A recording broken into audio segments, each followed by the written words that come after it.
To yet another comic, so please get your box of tissues ready. But before the pain comes the pleasure. Ladies and gentlemen, bow down to Greg Giraldo.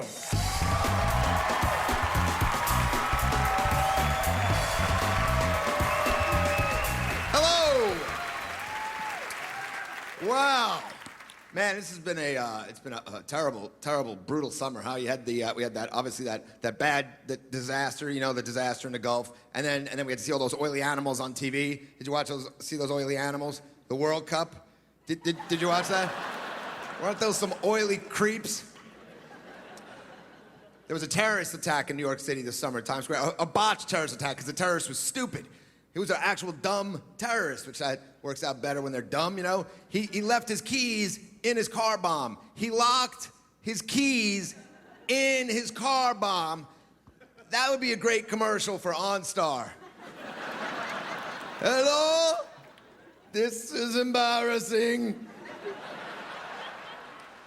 There was so much coverage about the thing. I had to explain terrorism to my son. I'm watching TV with my son. He's like, but Dad, how come the bad men hate us?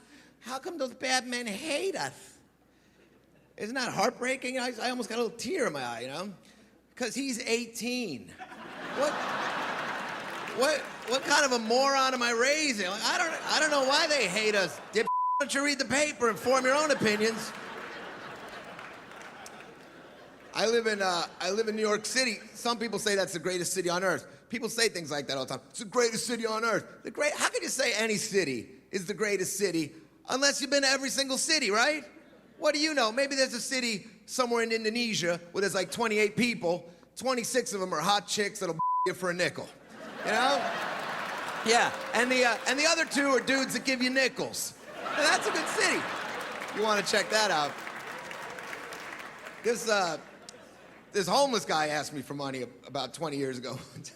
This homeless guy asked me for money, and I was about to give it to him, and then I thought, he's just gonna use it on drugs or alcohol. And then I thought, that's what I'm gonna use it on. Who the hell am I to judge this poor slob, you know? People love to judge homeless guys. Like, you give him the money, he's just gonna waste the money. He's gonna waste the money. Well, he lives in a box. What do you want him to do with it? Save it up and buy a wall unit? You know, he's homeless. I saw this homeless guy ask a guy for money, and the guy screams at the homeless guy. He goes, get out and get a job. Why don't you go get a job, you bum? People always say that to homeless guys, get a job. Like it's always that easy. This homeless guy was wearing his underwear outside his pants. I'm guessing his resume ain't all up to date. I'm predicting some problems during the interview process.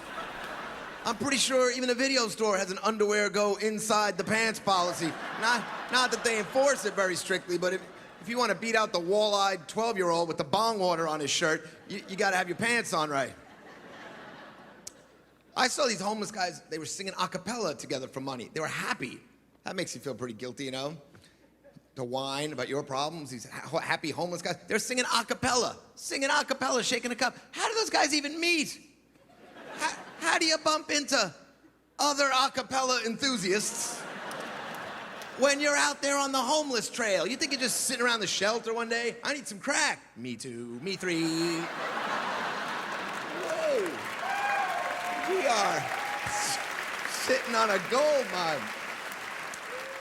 I watched a show the other day on food addiction. It was a special on food addiction. They had all these people on there complaining about their food addiction. And one woman was super passionate, you know? She's like, I'm a food addict. I'm addicted to food. It's an addiction. It's a disease. It's an addiction, just like alcoholism or drug addiction. Yeah, just like alcoholism or drug addiction. How come then when a wife kicks you out of the house for being a drunk or a drug addict, she's you know, a big hero? But if you kick her out for fattening up a little bit, you know, that's not quite as cool, right? Maybe you're just trying to help her hit rock bottom. Is that powdered sugar on your shirt? Have you been eating?